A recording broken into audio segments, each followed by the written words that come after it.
ಭಾರತ ರತ್ನ ಶ್ರೀ ರಾಜೀವ್ ಗಾಂಧಿ ಜ್ಯೋತಿ ಯಾತ್ರಾ ಸಮಿತಿ ವತಿಯಿಂದ 35ನೇ ವರ್ಷದ ಜ್ಯೋತಿ ಯಾತ್ರೆಗೆ ಚಾಲನೆ.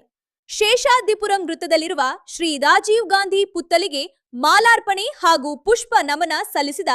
ಆರೋಗ್ಯ ಮತ್ತು ಕುಟುಂಬ ಕಲ್ಯಾಣ ಸಚಿವರಾದ ಶ್ರೀ ದಿನೇಶ್ ಗುಂಡೂರಾವ್ ರವರು ಹಾಗೂ ಶ್ರೀ ರಾಜೀವ್ ಗಾಂಧಿ ಜ್ಯೋತಿ ಯಾತ್ರೆ ಸಮಿತಿ ಅಧ್ಯಕ್ಷರಾದ ಎಂ ಜಯಪ್ರಕಾಶ್, ಉಪಾಧ್ಯಕ್ಷರಾದ ಜಿ ಆನಂದ್, ಜ್ಯೋತಿ ಯಾತ್ರೆ ಸದಸ್ಯರುಗಳು ಮತ್ತು ಬ್ಲಾಕ್ ಕಾಂಗ್ರೆಸ್ ಸಮಿತಿ ಅಧ್ಯಕ್ಷರಾದ ಸರವಣ, ಕಾಂಗ್ರೆಸ್ ಮುಖಂಡರಾದ ರಘುನಾಥ್, ನವೀನ್ ಕುಮಾರ್ ರಾಥೋಡ್, ಮಲ್ಲೇಶ್, ಸತ್ಯನಾರಾಯಣ್, ವಿ ಸತ್ಯರಾಜ್, ರಮೇಶ್ ಅಣ್ಣ, ಅನಿಲ್ ಕುಮಾರ್, ಚಿನ್ನುಮಣಿ, ಶಿವಕುಮಾರ್, ವಾರ್ಡ್ ಅಧ್ಯಕ್ಷರು, ಸ್ಥಳೀಯ ಕಾಂಗ್ರೆಸ್ ಮುಖಂಡರು ಉಪಸ್ಥಿತರಿದ್ದರು.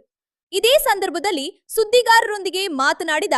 ಆರೋಗ್ಯ ಕುಟುಂಬ ಕಲ್ಯಾಣ ಸಚಿವರಾದ ಶ್ರೀ ದಿನೇಶ್ ಗುಂಡೂರಾವ್ ರವರು, ಭಾರತದ ಮಾಜಿ ಪ್ರಧಾನಿ ದಿವಂಗತ ಶ್ರೀ ರಾಜೀವ್ ಗಾಂಧೀಜಿ ಅವರ ಪುಣ್ಯತಿಥಿಯ ದಿನದಂದು ಜ್ಯೋತಿಯನ್ನು ರಾಜೀವ್ ಗಾಂಧಿ ಸ್ಮಾರಕದಲ್ಲಿ ಇರಿಸಲಾಗುವುದು. ರಾಷ್ಟ್ರೀಯ ಏಕೀಕರಣ, ಕೋಮು ಸೌಹಾರ್ದತೆ, ಶಾಂತಿ ಮತ್ತು ಜಾತ್ಯತೀತತೆ. ನಾವು ವಿಶ್ವ ಶಾಂತಿಗಾಗಿ ಪ್ರಾರ್ಥಿಸುತ್ತೇವೆ. ನಮ್ಮ ಕ್ಷೇತ್ರದಿಂದ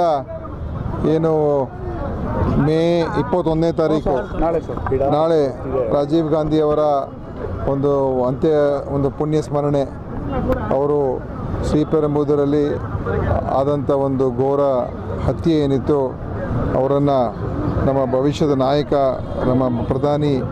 ಭಾಳ ಚಿಕ್ಕ ವಯಸ್ಸಿನಲ್ಲಿ ನಾವು ಕಳ್ಕೊಂಡು, ಆದ್ದರಿಂದ ಅವರ ಸ್ಮರಣೆಯನ್ನು ನಮ್ಮ ಕ್ಷೇತ್ರದಿಂದ ನಮ್ಮ ರಾಜೀವ್ ಗಾಂಧಿ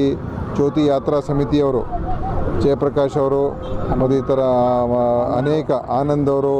ಮತ್ತು ಭಾಳಷ್ಟು ಜನ ಎಲ್ಲ ಸೇರಿಕೊಂಡು ಕಳೆದ ಸುಮಾರು 20 ವರ್ಷಗಳಿಂದ ಹೆಚ್ಚು